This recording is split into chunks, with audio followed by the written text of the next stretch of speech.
So we got a great synchronized swing here, both face on and down the line. And what we're going to be looking at the most with this swing in particular is if we have too much upper body rotation at the end of our backswing, not only does it get us across the line into a position where we're going to have a tendency to come over the top, but if we use a lot of that, we're actually going to have a really hard time to shallow the club out without having this big old pull motion, which is everything's going to drag over to the left. And so I think overall, this is a great way to play if you're trying to eliminate the left side of the golf course, but can put a real torque on your back. And so what we'll do is we come back, we see this kind of ultra modern position here where the club is really, really far inside behind us. At this position, we're going to have to reroute the club or try and keep it into a shallow or flat position in order to come through.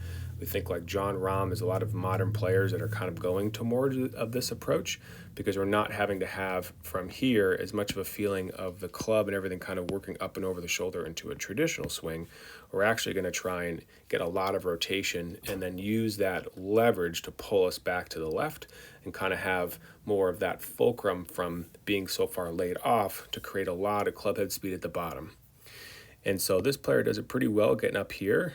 The problem is when we get up to the top, our natural stopping point for this swing should be right around here. And so what we're going to notice is that yellow box is our body is actually starting to come up. And so the hard part when we start to stand is now we're going to have to squat back down to get into that level. And because we're standing up with the legs and having the feeling of our upper body really rotate, thus the thing of that if we stand up, it's harder for our legs to turn back. It's going to be easier for upper body to go, is that we're now going to have a harder time engaging the legs, generally because we're just feeling our upper body moving. And so it'll be something you really have to practice to get the lower body to engage first.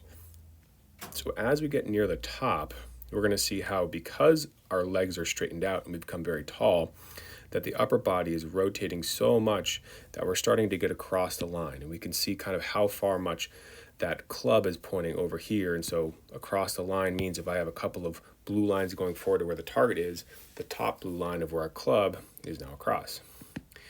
And so as we come down, I'll wind back up a little bit just to show you the height change, is that if you don't have the lower body kick up for that transition component, if you use your upper body to kind of squat down and really bend forward at the waist, you actually end up lifting the club and getting the club more steep than you're thinking about. If I squat down, it actually gets me more shallow. So the thought is right, just the technique's a little off. That those two red lines we're going to see as we come down and really bend forward with our waist to get our head back into that box, that now our club has gone well above the position we were going back. And as we come forward, we're going to see how here we're now, if I get rid of those three, we're going to see how our plane line coming down is now very much on top, and we are going to have to work very, very hard to get this thing to come down. So it's not impossible. This player does a good job of it. But the caveat is we're not going to be able to use our legs to get it there anymore. We're going to have to use our body. And so what this player does is they say, okay, I'm very over the top. Well, if I can really push my body and my legs really far this way, then I'm able to kind of naturally pull the club towards me, which is going to shallow it. It's going to make it a very, one-sided golf course. You're basically going to hit these cuts all day, and it's going to be really hard to hit a draw. It's not a bad way to play. Dustin Johnson swings as hard as he can to the left, and he still hits a fade. So it's quite an accurate way to go about it. The caveat is your body has to tolerate all that force because you are really scrunching down on the back. And so as this player starts to come down, we can see on the face-on view that we've got our head now back over the ball. Because we got very tall, if we take it back, we can see just how far back we've rotated. We've really wound up a lot. And so we have to have some move to bring us back over. And they do it pretty well. They get ourselves back on top.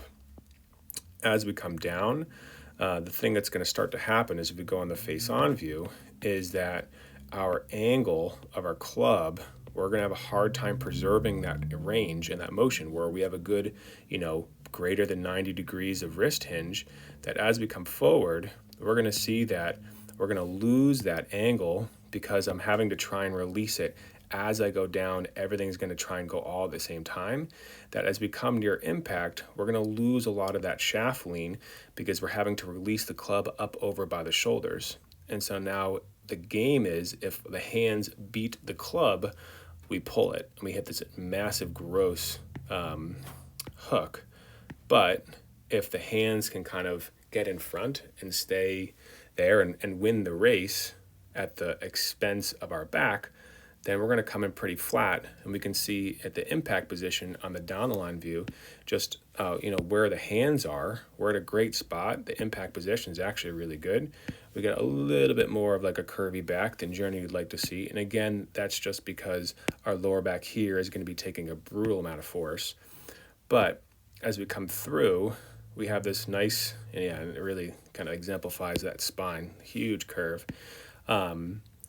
We're going to have this nice kind of pull over to the left and come underneath through that window. The release is great, and we can see how when we stand up, that club is going to get very much into, you think about those faders of the golf ball where the club gets very much, level up top here. And so this is a classic, I just hit a great fade finish. So I think overall this swing is great.